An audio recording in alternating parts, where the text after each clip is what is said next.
Going to get your crane ticket. Go to Crane and get a ticket. Sounds like Yeah. a bad time. What are we talking about today? Just bullshit? Yeah, we're gonna promote the PTAO show. We're gonna talk some bullshit. Okay. I'm good with bullshit. Don't sell it as garbage. Like, it's good bullshit. It's not it'll be bullshit. hot garbage. It's we're two towers talking about what's going on in the industry. Yes. The Hot important, garbage. real Hot bullshit. garbage. Real hot bullshit. Yeah. Don't call it garbage. Real. I'll call it garbage. Don't call it garbage. You're One garbage. man's trash is another man's treasure. You just never know. That's why I look so good on this show.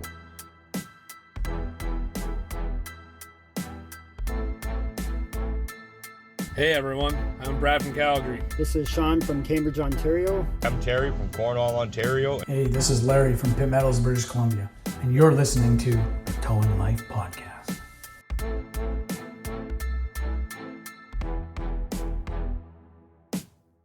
Welcome to the Towing Life Podcast, where the ditches are deep, the trucks are loaded, but the drivers are not. I'm your host, TowManG, and as usual, I'm joined by my co-host, friend, and former co-worker, man with very strong opinions, Mr.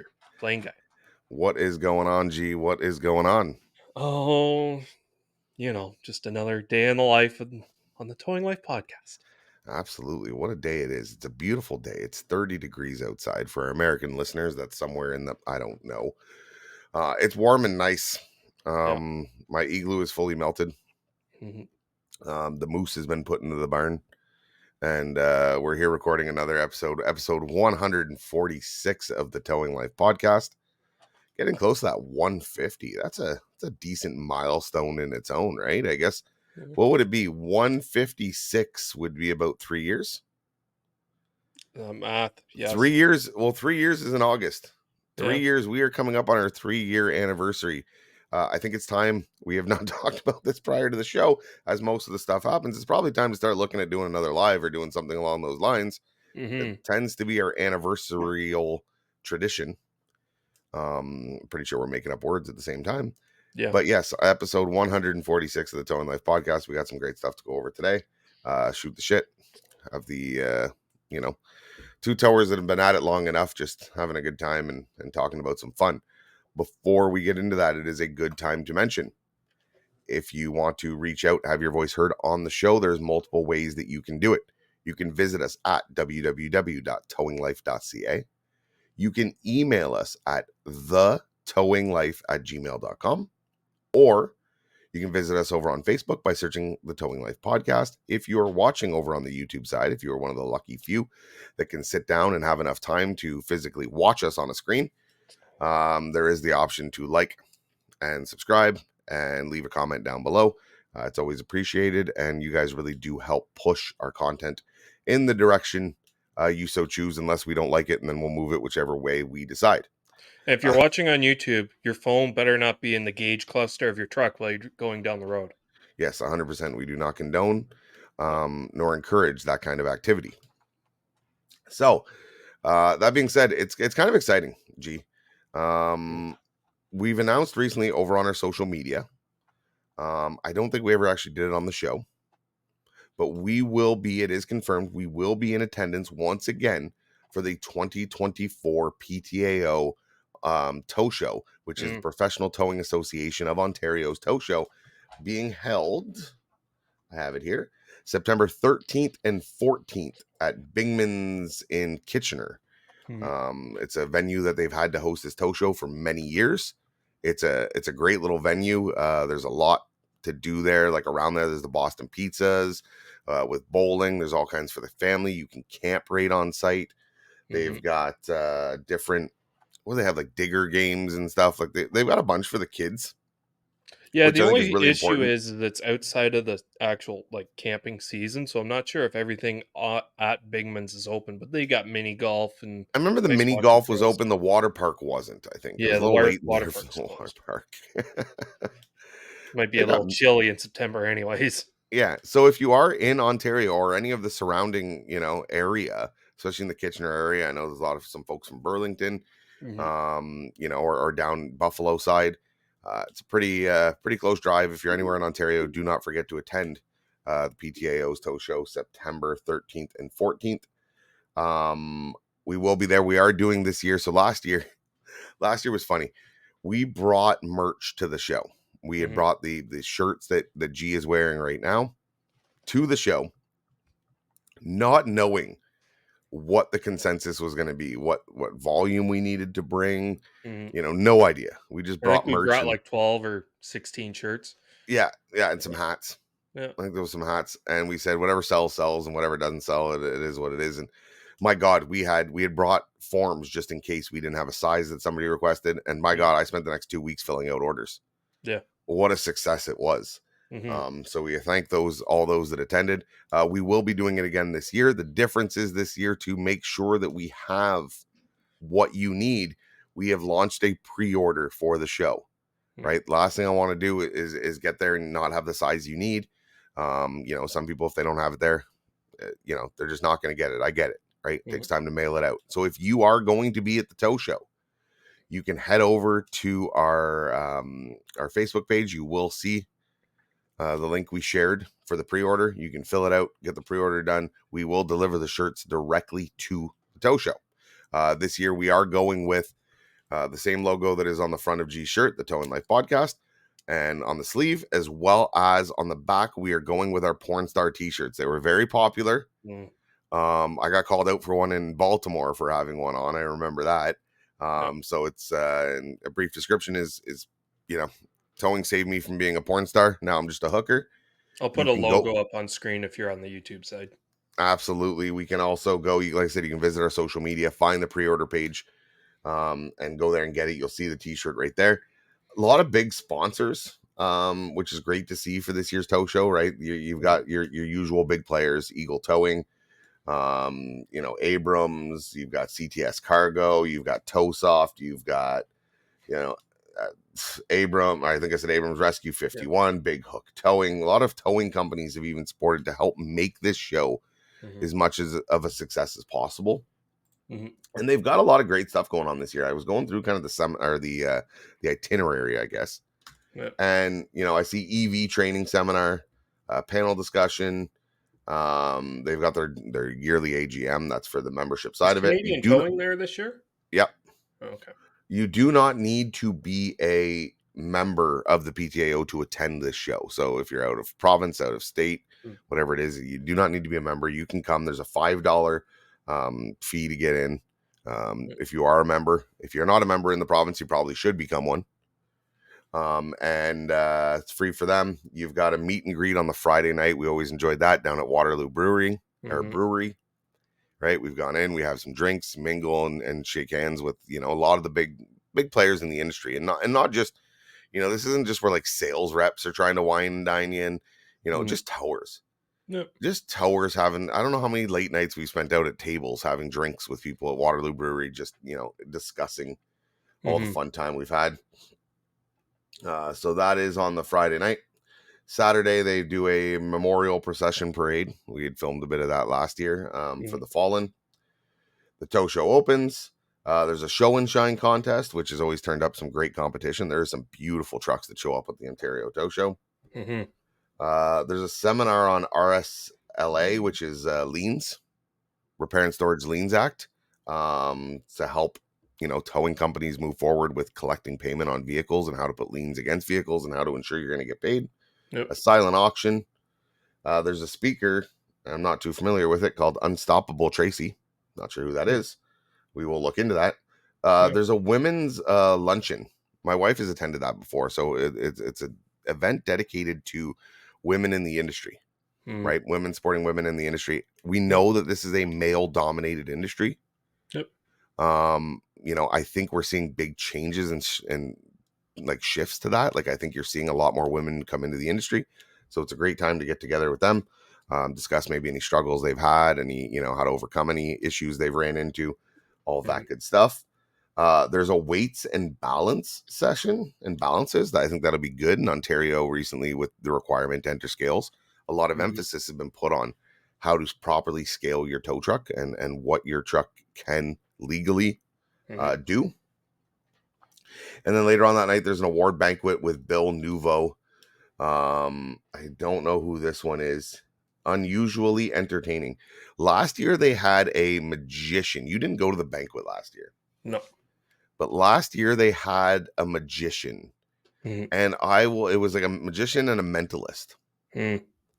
And I will admit, I actually partook in part of the event. Hypnosis? We were tasked with chaining this guy up. It was me and Derek Down, and two big lads, and we were like, I was trying to suffocate this guy. And we tied this thing up, and he was quite comical. Like, he was a comedian as well. It was a great time, and he put on an amazing show. The entertainment was awesome. The food was great. The silent auction was fun. It was overall a really good time. So, get your tickets to the banquet, and have a good time. Like I said, the EV will be interesting. Actually, yeah, the EV training seminar will be interesting. Maybe we'll see if we can get a little bit of insight into that, and see if we can get a little bit of recording from the show for you guys. Also, for those of you that aren't in Ontario, aren't able to make the tow show, most of the people from Heavy Rescue 401, right, which is a popular show that unfortunately ended now for the last couple of years, will be in attendance at the show. If you know in advance that there is somebody that you want us to sit down and talk with, if you know there is some equipment that'll be there, or even if it's not a heavy rescue, but something that you want covered from the show, don't hesitate and reach out to us. We will do our best to, based on, and I know G did a phenomenal job of that last year, or it was the year before as well. No, but you went around and you found stuff that I wouldn't really think of. Right? You went out and you found stuff. I remember you did a couple years ago. You did a great job with Bryce, talking about his rotators and that kind of stuff. Yep. So if there is specific equipment you guys are looking at, if you want a full rundown, maybe some NRC equipment, because Ontario is big with NRC. It's not as popular still in the States. It's growing, but it's not quite there. Should grow faster, really, 100%. for how good the equipment is. Absolutely. Rika's there. Like, there's vendors from everywhere. So if it's something that, you have some questions about, whether it be a specific piece of equipment, a specific brand, or, a question for a specific person, don't hesitate. Reach out to us. We'll do our best while we're at that show. Give me a to-do list. I want to stay busy during this tow show. I'll if they don't, I will. You can go get sandwiches, make sure the coolers are stocked. That's why we're camping there this year, because last year it was always someone's got to stay sober to get us back to the hotel. And this time we're camping on site, so all we got to do is stumble our way back across the road and find our We've done that. The first year that we did the tow show, I don't even think the podcast didn't exist at the time. No. You and I rented. Bingman's has these Seacan campers. Yep. Like Seacan with just like some bunk beds, a lamp, maybe a fridge. I think an AC unit too. An AC unit. I remember we had like hot dogs, and we had cereal with no milk or no bowls or something. There was a weird thing that we had.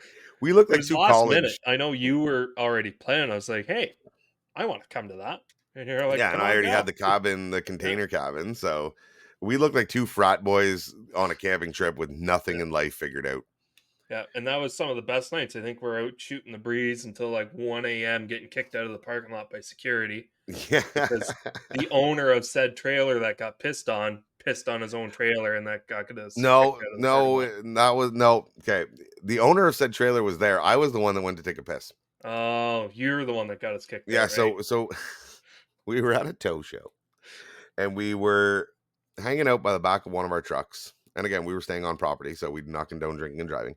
Yeah. And we were just shooting the breeze with some towers, and we had a cooler in the back, and we were pulling out beers, keeping them low, just, hanging out, having a good time. And security was eyeballing us. And we were with some of the board members, if I'm not mistaken, at the time, who hired said security. And so, again, we're not causing a ruckus. We're not anything. We're really keeping to ourselves and being respectful. And then I got to piss. I've had a couple wobbly pops. I walk over to the tree line. There's a trailer there, and I go behind the trailer. Yeah. So you're out of sight.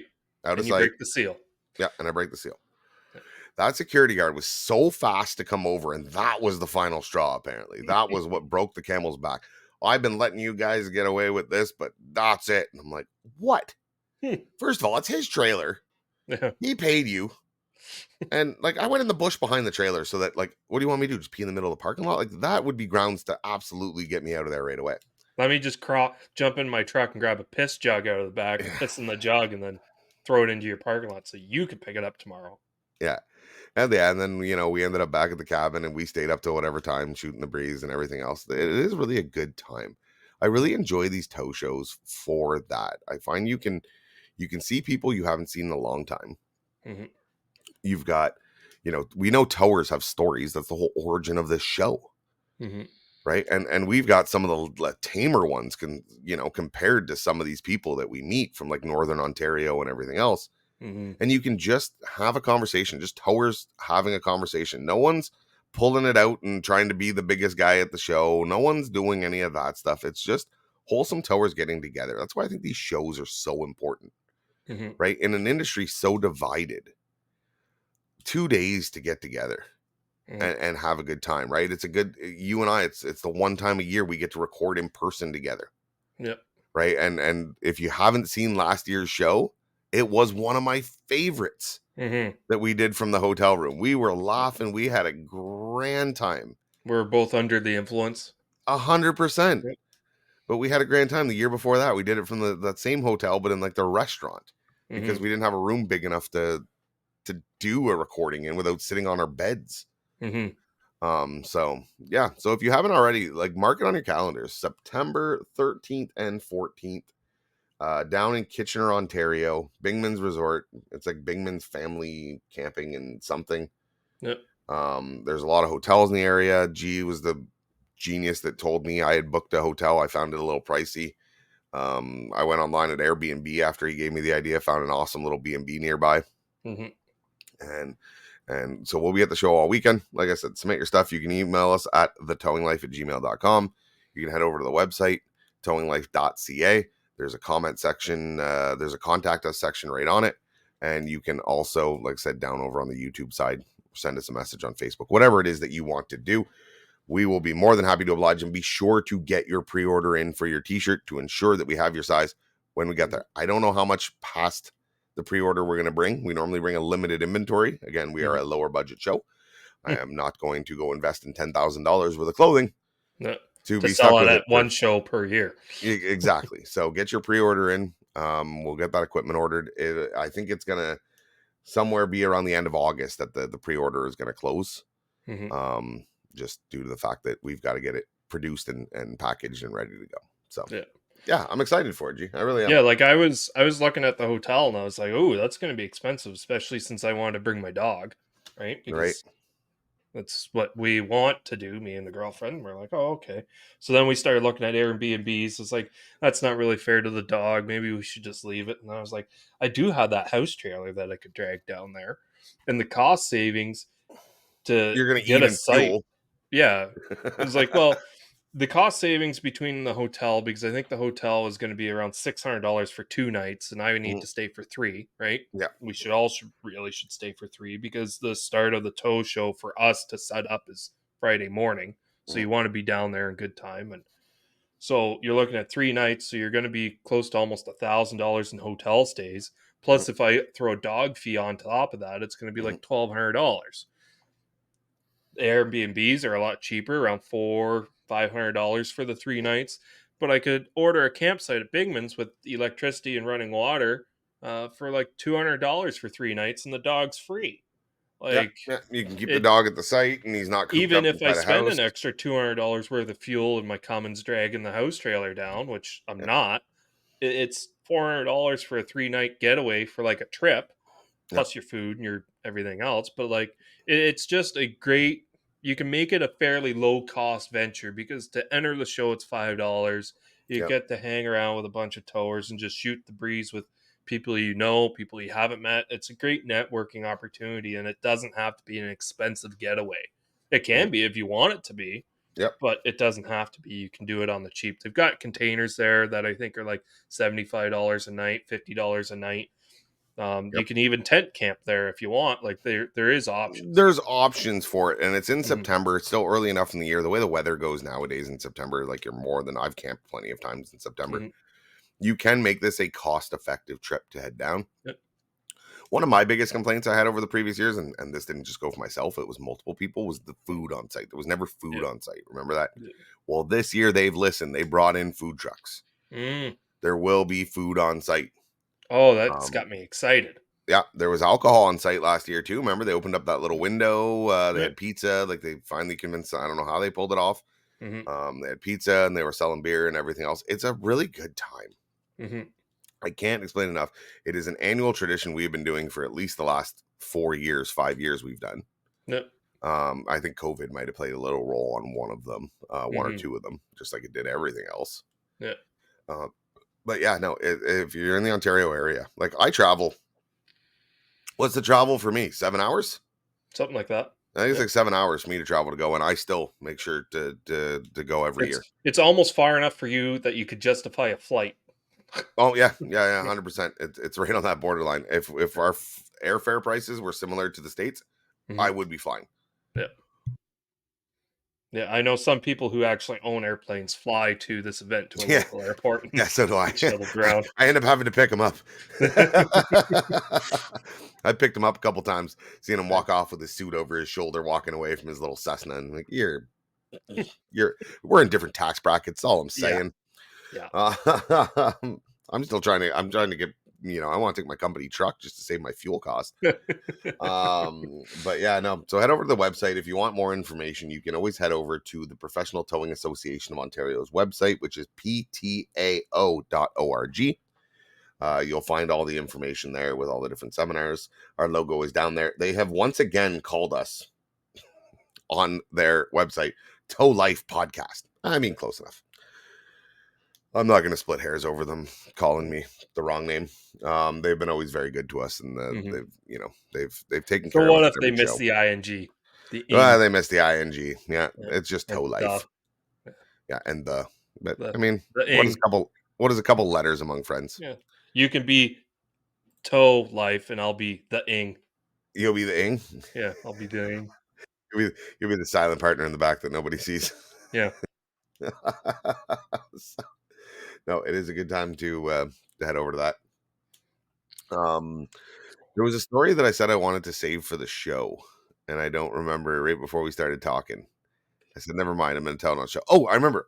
Crazy American Roadsides. So, you haven't been around as much, G, but there has been a surge of, I have never heard of towing roadsides that are popping up everywhere. Some you've probably heard of, right? I've seen posts online.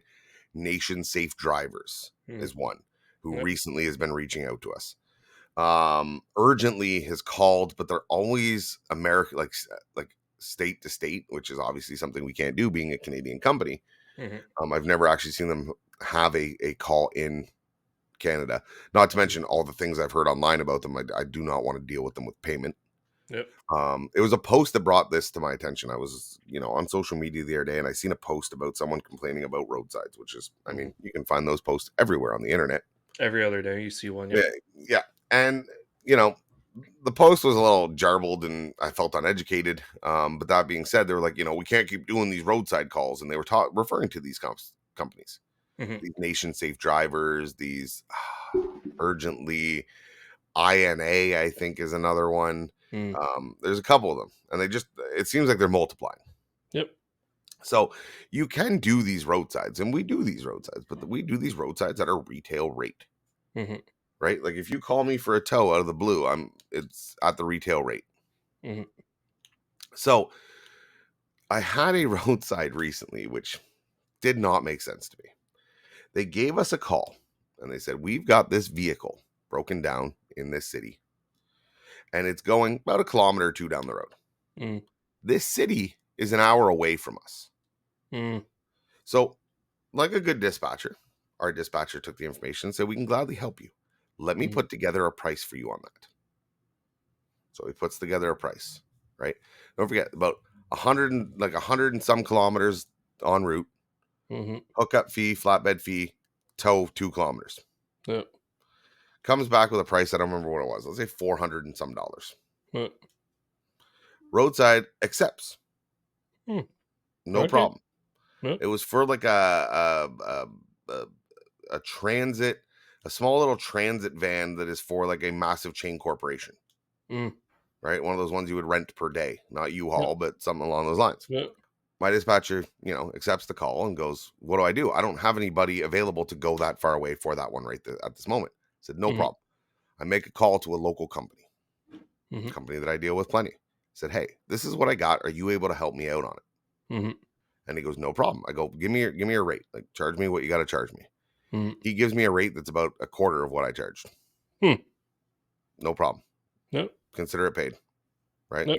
You want check, e-transfer? How do you want to be paid? And he goes and he does the call for me. He's like, "Why are they calling you?" I'm like, "I don't know. But you made your retail, you made your money," and he had a truck not far around the corner. Like, I made sure he made good money. I made good money. Yep. And roll a truck. Like, and I looked up this roadside company. They're like Kentucky. So these people are looking at a map, have no goddamn idea who and where. Yep. And I mean, there was nothing negative about what we did. I gave them my cost to get that call taken care of for them. I included the mileage because of how far away we were. I am not willingly going to tell you there is if it was a retail customer, I'd be like 100%, hey, you know what? Call these guys. They're much closer. They'll help you out. We've talked about that before. That can really help build you business.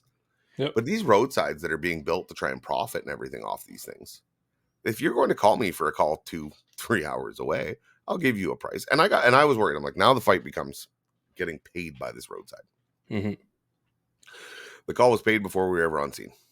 Nice. Before the truck ever got there. Like, they were really well to deal with. I have to give it to them. But like, for them to accept those, like, that is where the networking in the towing industry is important. That is where you say, as much as we're competition, we can work together. If I get a customer that breaks down somewhere that I like, doesn't make sense for me to go service. If it's a customer, a charge account customer, I will bill my customer and I will get him a truck up there. Right. Like, I will contact, you and say, "Hey, gee, I got this truck here. Can you go tow it?" Yeah. Send me the bill. I'll bill the customer, and I'll bill the customer just like the small markup above your rate. Yep. Right. Like, I'm not trying to, my charge account customers, I'm not trying to take advantage of anybody. I want them to be paid. Like, I want them to get a fair price for their services, and I will coordinate it. They don't have to. They don't have to. You're going to get paid by me. Yep. So you're not like concerned on, "Oh, I've never dealt with this company and da da da da da." I'm going to pay you if I'm calling you, and then you get to run your trucks at your retail rates and still, make your money. See, this is something that I've always dealt with in the towing industry. Is I could never really wrap my head around advertising for towing, right? You can support your local teams. You can have well cleaned trucks and like have your driving billboards going down the road, so you're in the public's eye that you service their area, right? I've always think that's probably the best thing to do. Keep your advertising budget local, if you even want to call it an advertising budget, 100%. right? Oh, I have a straight up advertising budget. I have a marketing budget. Yep. Right. So most companies have Facebook pages.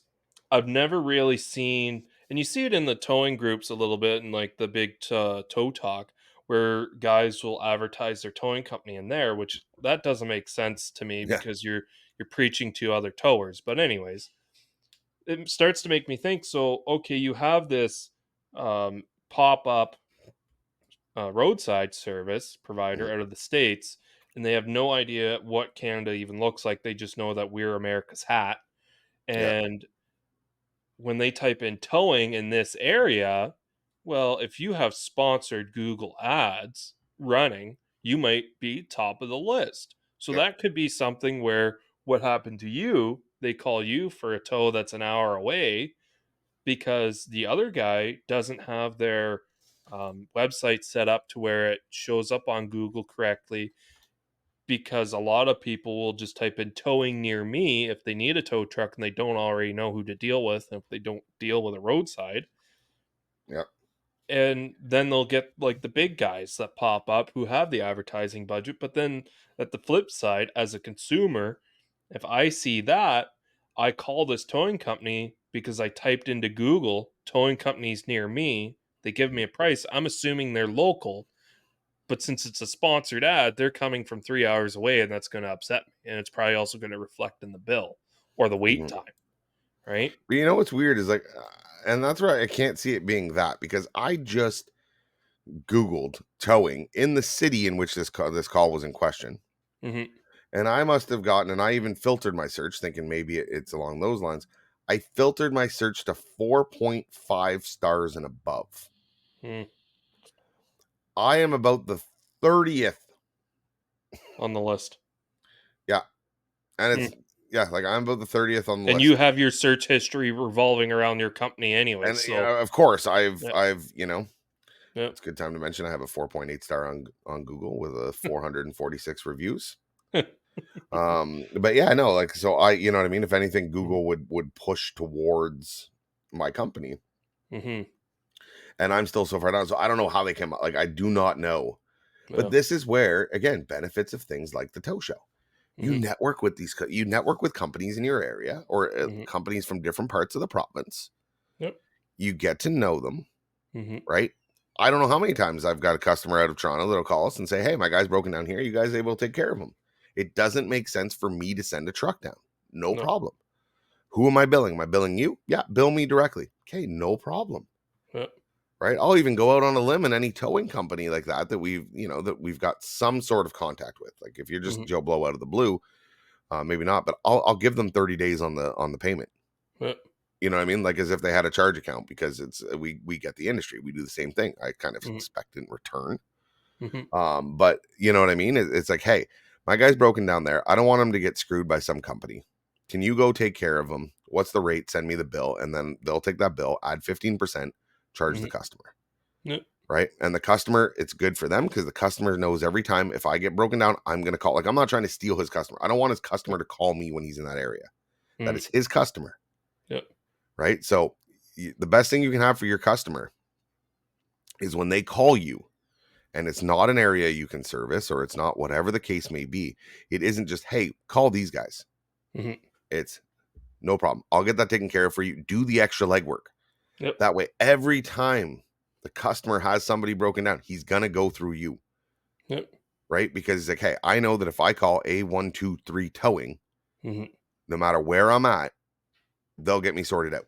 Yep. Yeah, and you don't have to be a massive company that can service 6 hours away. No. Right? But you've built this relationship with your customer. And so what if BCD towing shows up in your ACB towing? Right? The driver. Yeah, a lot of times they know that. Like we don't hide that from our customers that we're going to sub it out. We're going to sub it out and make sure that, it's a company that you're not going to end up with a 6-hour travel bill for nothing. It'll be a company in that area, and it's got to be a company that you trust, and it's got to be a company that is competent, right? The last thing that you want to do is have a customer call you and you know what I mean, set up a tow for them and have one of your, a company that take care of it, only to end up with a damage claim. Or to end up with a, shit happens. No matter what, shit happens. Yep. Right? Trust me, I am the king of that right now. I have, the month of July, I have had so many damage claims for stupid things. Is that why you want me to come to work with you so bad? No, okay. Not at all. Even after I've got my Ford story the other week. Yeah. I had a booster cable. So surprisingly, you ever run into this? NOCO, big fan of the NOCO booster packs. Yep.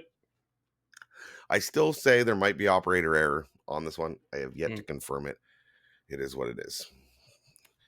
Guy goes to tow or boost a vehicle, puts the NOCO on. He turns it on, puts it on, but does not override it. That's the statement, but turns it on, puts it on, sits there for a second. Wire starts smoking, shuts it off. Now the NOCOs are built in with like a polarity protector, right? Yep. So the simple thing would be is that we overrode it. He goes, I swear, and I know this operator, and I trust this operator. He's a great operator. It's like, I didn't hit the override. Yeah, you got to hold the override for what, 3 seconds? 3 seconds, and then you hear the relay click, and So I was like, next time, put it on before turning it on, just as a safety, maybe, because then I put it on backwards without turning it on, right? Because they'll read voltage without turning them on. Yeah, and it gives me the alert. The red light lights up. Nope, flip it around. It gives me the voltage. Okay, so the NOCO, the system's working. The problem is that the car that he did this on was a 64 Corvette. Oh. And there's an engine wiring harness that is melted. just the main power wire going through it, Yep. which looks like you could just cut it out and put a new power, like run a new wire. It's not Yep. complicated. It's a simple system being that old. It's a very simple system. Yep. It looks like it's wrapped in electrical tape. Apparently, it's not electrical tape. That's actually a GM thing. The problem is this guy's car is pristine. I mean, while we were towing it, because we ended up towing it to the garage of his choice to get it fixed, and we're taking care of it, I look and there's 3 marks underneath on the car, like paint drips. And I go, what is that? Like, because everything else in this thing looks like the paint is beautiful. Like, he even, had to, like, did the paint the old school way. Like, he has rebuilt this thing, but rebuilt this thing to spec of its time. Yep. I go, I see these 3 lines here and these 2 lines here. What is that? He goes, those are the shim marks. He goes, when they would assemble the cars in the plant, the guy, before they'd put the body on, would mark how many shims, or when they'd mount the body, would mark how many shims it's going to need on the front and the back for the body. They even went into detail to making sure those were on there. Wow. So it wasn't a simple fact of, we'll just pull this wire out and retape it back up. Go to Crappy Tire and grab a... I mean, I've got a lot of guys that do electrical in my shop that are like whizzes and the cleanest finishing work I've ever seen. But at the end of the day, it's the customer's choice. I've got another one right now for a guy who wore his keys hanging on his key ring. Left the scratch, it looks like, in a 1982 one-owner Ford F-150. Oh. Like, just like things that you don't expect. Yeah. And bullshit that happens. And again, see, that's why I know a lot of people will tuck their shirts in to look more professional. I don't do that because I got a bit of a gut, and that just accentuates the gut when you got your shirt tucked in. But if you got a longer shirt, that also covers up your belt buckle, which is a good scratching hazard if you do have to lean over a fender, right? Or if you have your keys hanging out, right? It just gives you that little bit more protection. It's not a terrible argument. You can make, I think that argument can be made for a work shirt untucked, providing it doesn't look like a dress on you because it's so long. But yeah, no, it's little things like the key hanging, and it's like, man, just rubbed up against it while he was reaching in to steer it while pulling it onto the bed with his remote. Like, little, and it's one of those. It's such a faint scratch that I couldn't have proved it was there before. Even with photos, I couldn't have proved it was there. Yeah. The first photo he sent me of it, I can't even see the thing. Yeah. But you can assure you it's a 1984 or something. I think it was 84, 82 Ford F-150. The guy is the original owner of the thing. He's taking care of it. He's got pride in it. Yeah, and I'm sure he washes this thing every week that he would notice the scratches, right? And I do believe I've spoken with him. He's a great gentleman. It's not something he's just looking to come after us. Yeah. And those are the worst because, again, it's, all right, well, especially when it's classic stuff like that people take pride in. It's not, all right, we'll bring it to my shop, we'll get it painted. No, it's, all right, who do you deal with? Yeah. Well, I deal with this body shop. All right, well, I know that body shop. Most expensive one in town, of course. No. Not quite, but that is true. It does happen. Yep. Right. And it's just, all right, well, get it. And you have to. So many companies, I think, will fight to get away from that stuff, which, hey, I'm not happy to be paying out these claims, but any stretch of the imagination, they absolutely burn my ass. When I look at the budget at the end of the year and I see the damage claims and I go, and especially stuff where it's not training, like the booster pack, this guy that did it, this wasn't a training thing. He's been trained on this booster pack. He knows this thing well. It was, I don't know. On his, I don't know. I have an idea that the override was on. That was the only thing that would make sense. But I trust this operator wholeheartedly. He's never given me a reason not to. So, I take his word for it and I go, all right, it's a fluke accident. But it's frustrating because it's, at one point, like I said, the key's off the side. That's just to smarten up. Like, that's just, hey, that's a learning curve for you. Pocket. Put your keys in your pocket. Yeah.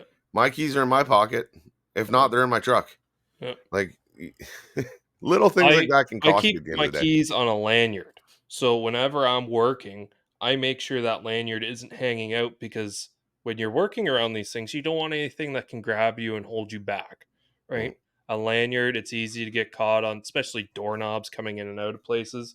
Yeah. I've had my lanyard get hooked in one of the actual handles, and my keys come flying out of my pocket, and you're like, shit, right? It just looks unprofessional. So shove that down in your pocket. Most of our work pants have the cargo pockets down on the thigh. Put them in there, right? Because if you're kneeling, you're not going to be kneeling onto your keys. Yeah. Even if you have to lay down, you're going to be laying down on your back or your side.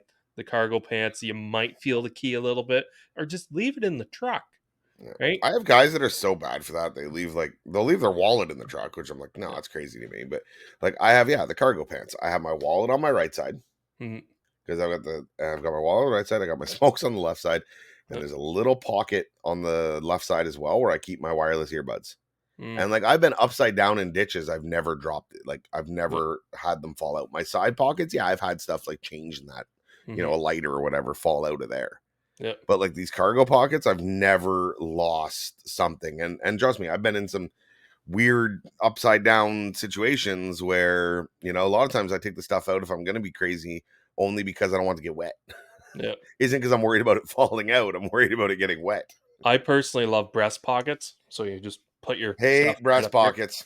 You hate them, I love them. Hate breast pockets. Stuff fall I out of them love them. all the time. Oh yeah, shit falls out of them all the time, even Yeah, just that's why I bending hate over to them. put your dollies on. But I just love it. But the fact that I love breast pockets so much is the fact Because you that love I breasts. leave my keys, my wallet, and my vape in the truck. When I get out of the tow truck to do work, very rarely do I even have my phone on me unless I'm dispatching at that time. Right? I keep my pockets empty. So, Unless how are you documenting stuff? How are you taking photos? How are you so doing all that?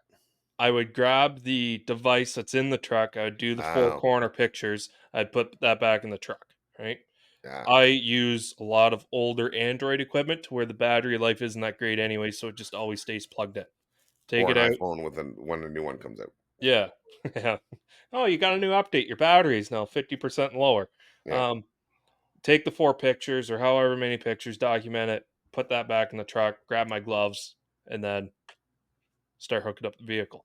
Unless I am putting a customer in my truck to where they would be able to grab my wallet is the only time would I take my wallet and I'd put it in my cargo short or cargo pants pocket. Yeah, 100%. I've definitely had customers in a truck where I go like, yeah, taking this out of here because Yeah. I don't really trust you. Like the phone, they're not stupid because the phone is sitting up normally on a dash mount or something. Yeah. Yeah, and that's I when you noticed get real back quick, in your like truck, we're you're not leaving. yeah. Like we're not leaving until we find this phone. Yeah. So like, but your wallet, I mean, yeah, you leave it in the center console, you're hooking up, they go, you may not notice it until you go grab lunch later on that day. Yeah. Or even just take money out of it because as tow Yeah. truck operators, or drivers, sorry, now because of the Ontario laws, Yeah. we normally have a lot of cash, right? You might not miss $20 right away. You might not miss the $50 right away until you actually look. I know you and myself, we know pretty much how much cash we have in our Yep. wallets at any given time. Yep. But when you just get in $0. the truck, you're not counting the bills every time you get in Yeah. and out of your truck. You No. just know what's there.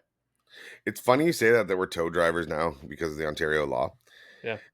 It makes me think I had a fun encounter the other day. So I responded to a police call for a 14-day stunt drive suspension. Mm-hmm. So upon arrival, I knew the officer. She's been around for a long time. Mm-hmm. She's temperamental at best some days. Okay. So I get there and I bring her my binder, which has all my stuff in it, Mm-hmm. and my DL, my driver's license. Yep. And I go to her, I say, hey, would this be easier for you? I've been working on this system for our drivers that when we respond exactly in this situation, that you would if you give me the incident number as well as the email, which is they're all Ontario or, police emails. So they're not, Yep. the driver then like it's quick. You go incident number, email, driver clicks the truck he's in and his name. It sends them an email with the DL, the tow certificate, all the truck, the VIN, the CVOR, the plate, all the information that they would need. Mm-hmm. And she goes, nah, I'm old school. I'd rather have it paper. I go, no problem. It's something I'm looking at. I'm kind of judging what the police feel about this before we fully integrate it. Mm-hmm. She goes to me, she goes, do you have your tow driver certificate? And I go, yeah. So I pull it open on my OneDrive and I show it to her. Mm-hmm. And she goes, well, you need to physically have it here, like physically have a card. And I'm like, I don't think I do. Mm. And she's like, yeah, you need to physically have a card. She's like, obviously I know you and everything else. So like, I'm not going to, I'm not going to write you a ticket for it by any means, but Just so you know. Okay, whatever. Hook up the car. Mhm. Get it all done. She comes back with my binder. She goes, "You're also missing your vehicle storage certificate." So for the storage facility, it's not in the binder. The operator for the company is. My CVOR, all my other stuff is in there. Yep. But the storage one isn't. I'm like, Doesn't that need to be at the office where the storage facility is? 100%. That's what I'm under the impression. She's like, "No, I had a customer the other day that, we impounded and was well versed in the new to see act and said that, and requested to see it to know where his vehicle was being towed." And I was like, "Okay, well, cool, interesting. I can kind of see the point, sure." Yep. So I get back to, I get back, I do the impound, everything else. And good night. Someone mentioned to me, he's like, "Why don't you email to see ya? Because they have an email." So that's a great point. So I write out an email and I go, "I have a little bit of confusion and I want, some clarification. Is a digital or an electronic copy of a tow driver certificate, tow operator certificate, and vehicle storage certificate acceptable when requested by police or customers?" Yep. The response was very clear and simple, that the tow operator and tow driver certificates are completely acceptable in an electronic format. The vehicle storage has to be a physical paper posted at the location. So, being the nice guy that I am, and to avoid Screenshot confusion, that and keep that as with your electronic documents. I absolutely forwarded that email off to the officer. And I said, "Hey, look, going back to our conversation this morning, you know that we strive to make sure that we are on top of any regulation, whether it be police, whether it be MTO. We want to make sure that we are keeping in compliance. Yep. Like, I'm not hiding this. I'm not trying to cheat the system. You tell me how the rules work. I'll work within the rules." But I thought you'd be interested in the email. I reached out to them for clarification. And this is the response that I've gotten. I attached it. And I said, like, it's a learning curve for all of us. I'm like, so, like, I'd hope, like, if you can let me know if you deem this response is acceptable, so that moving forward that we know that we won't have any issues by having an electronic copy. Never heard back. Of course. Which is kind of tough because you kind of just told the cop that you were wrong. Yeah. But, like, we made sure to do it in a professional and polite way. And it's like, hey, it's okay. We're all figuring this out. This is new to everyone. Yep. You haven't gotten adequate training on it. I've had to go find my own answers. You know what I mean? Like, I know the police officers have not received training on this. No. So it's kind of a tricky one, right? Because they still are, those police officers still have the power to call whoever they want to call when they feel like it. Like, there's limitations that were put in And that they are have the authority impossible to to ticket. monitor. They have the authority to ticket, impound, whatever on the roadside that they deem necessary, even if it's not justified, and you can go and find that information directly from the horse's mouth after the fact, right? Yeah. So I've kept the email, like I said, handy. And yeah, you're right. Because I have a photo saved of my tow operator, my vehicle storage, and my driver. And I've told all my drivers, go grab a photo of it, save it in an album on your phone. Don't leave it that it's online somewhere, because if you're in a dead spot and you can't produce it, you could get hit with failure to produce a tow driver certificate. Yep. You see that a lot with insurance slips when officers pull they're people online over. now. Oh, the app needs to update. Just give me a second. Well, the cop's not going to sit there all day waiting for your stupid app to update. No, you have to be able to produce it upon request within a reasonable time. Yep. Right. So yeah, it's not, follow me to a non-dead spot so I can get no. Yep. So I have mine to see a compliance in a folder with my certificate. I've thought about putting all my employees in because I have access to all of them just that way. Like, I have access to them through the OneDrive. So, like, if I am, you know what I mean? But, like, I want, like, each driver needs to have theirs offline, ready to go. So for companies that are looking, because we were one of them, we were looking to get little laminated cards because they're also an odd dimension if you just print them off as a certificate. So we're looking at little solid cards like a DL that they would keep. Right. And it can have information on the back. I'm still waiting for a price. I still kind of like them. But you don't need to. You can, for you guys out there, you can get away with having it on your phone. You don't have to carry it because the piece of paper you can laminate. It's going to get all folded, wrinkled, everything else. Yep. Having it on your phone. Here's my certificate. You want me to send it to you? Perfect. Send me an email or send me you still have to have like text. a driver ID in the truck, don't you? So why wouldn't you just put all that information on the backside of the driver ID? Why do you need a driver ID in the truck? For a lot of roadsides, you need a little picture and. I don't have any of those. Really? Yeah. Oh. I don't have Good any of for you. those. Yeah, I know. I never had one either. I did Everyone back else when in we my worked. company did. I did I not. I did back when we worked together. I had one. Hmm. I don't have one here. I And think that's the reason, because we put up such a fuss when we worked together, is they never asked for my picture again. yeah. When they started sending your picture and full name to customers without Yeah, telling you, and they're still doing that. They're doing I that bet they again. are. I Yeah. bet they are. Damn those roadsides. Yeah. Damn those roadsides. So Full name and picture. Yeah, that's a slap in the maybe face. bring it up to them if we get set up at the provincial professional towing association of Yeah, Ontario's we tow were show. neighbors last year. Yeah, exactly. If we're neighbors Yeah. with them again, maybe we will bring up the ID I card. got and my go, truck towed a couple months ago, and I showed the driver that showed up, and I was like, "This is all the information I have on you." And as soon as you click DR, I now know where you roughly live, because that's where the map starts from. I'm not sure if you live there. And he was like, "No, that's my boss's house, but I'm never taking the truck home ever again." If that's the way it is like, it's pretty in depth. Like, it updates yeah, every like 10 seconds. Yeah, Jesus. it's kind of scary. Infringement on our rights within association with towing clubs. So Yeah. anyways, that being said, don't forget, head over to the website towinglife.ca. You'll find all the info for the tow show, when we'll be there, how to get your pre-order done for your t-shirt. And maybe I hope we have the same neighbors and we can have a little more fun. We're a little more established this year, and as our show gets longer and you know, longer run out, I am less worried about getting canceled for saying something to them. So I've got a little confidence with them. So And they gave away a lot of free stuff last year. So we got a lot of free stuff from them last year. So on behalf of myself and my wonderful co-host, Mr. TowManG, we cannot wait to see you at the show. Take care. See you next week. Toodles.